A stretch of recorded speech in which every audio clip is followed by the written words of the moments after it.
The traditional manual inspection only checks 3 hectares per person a day. The false positive rate exceeds 30% when the crop is thirsty and sick, but we can't see it.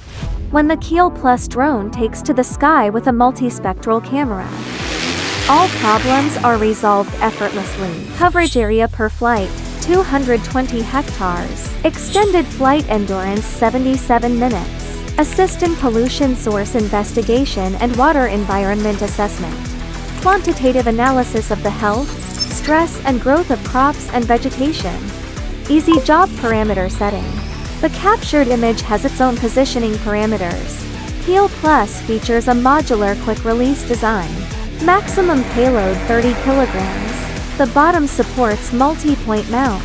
Can carry multiple devices simultaneously. Perform multi-sensor fusion operations on the environment. Data complementarity enhances project accuracy.